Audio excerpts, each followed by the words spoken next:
आगे देखते हैं हम लोग क्वेश्चंस एनसीईआरटी के।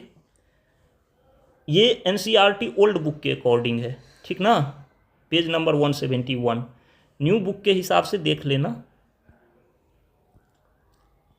कह रहा है find the focal length of a convex mirror whose radius of curvature is 32 centimetre. जानते ही होगी, ये तो समझाने की जरूरत ही नहीं। कॉन्वेक्स मिरर है तो कॉन्वेक्स मिरर है तो फोकस इधर ही होगा, जानती ही हो। रेडियस इधर होगा, रेडियस ऑफ कर्वेचर। तो 32 डिवाइड 2, एफ बराबर हम जानते हैं ना r/2, तो ये कितना होगा 16 सेंटीमीटर। ये पॉजिटिव ही होगा क्योंकि इस तरफ होगा। Find the focal length of a convex mirror whose radius of curvature is 32 centimetre. We know that f equals r/2 equals 32/2 equals 16 centimetre. दूसरा नंबर देखो क्वेश्चन क्या कह रहा है।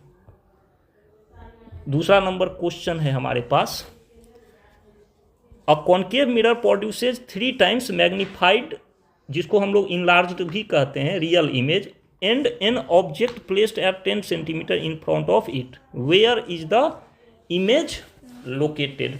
हमें क्या दे रहा है, हमें दे रहा है क्या कि magnified real image of N object placed at 10 centimetre. हमें सिर्फ दे रहा है ऑब्जेक्ट डिस्टेंस, यू दे रहा है हमें। क्या दे रहा है?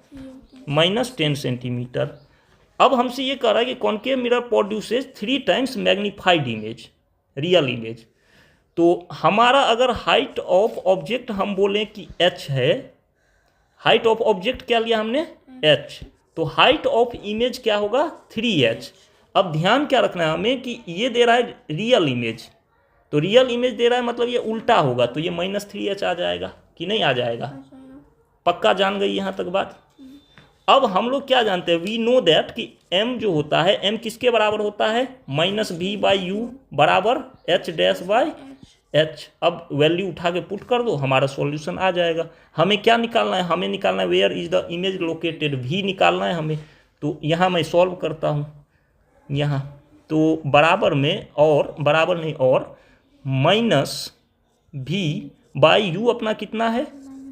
तो -10 बराबर h' हमारा क्या है? Height of image -3h/h।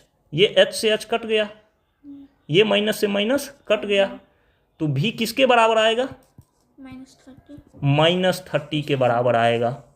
अब हमारा जो मिरर है वो क्या है? कॉनकेव है। -30 क्या बता रहा है कि ये हमारा कॉनकेव मिरर है। -30 क्या बता रहा है कि हमारा इमेज लेफ्ट साइड में, हाँ, जिधर ऑब्जेक्ट प्लेस होगा उधर ही कहीं हमारा इमेज, इधर कहीं इमेज बनेगा। देखो ऑब्जेक्ट डिस्टेंस u कितना है? हाँ, -10 सेंटीमीटर गिवन है। तो we know that magnification m बराबर h'/h इक्वल्स -v/u। तो h'/h हमने कैसे लिखा? ये यहाँ से, तो हमारा जो हाइट ऑफ इमेज है वो क्या है? -3h by height of object h equals -v/u मतलब -10। तो ये माइनस कट गया, तो यहाँ v/10 बचा। ये h और ये h कट गया, 10 × -3 क्या होगा? -30। अब n इन्वर्टेड इमेज, क्यों होगा इन्वर्टेड इमेज? क्योंकि हमारा हाँ निगेटिव है, इमेज डिस्टेंस जो है वो निगेटिव है, मतलब समझ ही गए कि जिस साइड ऑब्जेक्ट है उसी साइड हमारा इमेज भी होगा। In front of concave mirror हमारा इमेज बनेगा। An inverted image is formed at a distance of 30 centimetre in front of given concave mirror. तो ये था हमारा रिफ्लेक्शन ऑफ लाइट। नेक्स्ट है refraction of light, we will learn tomorrow.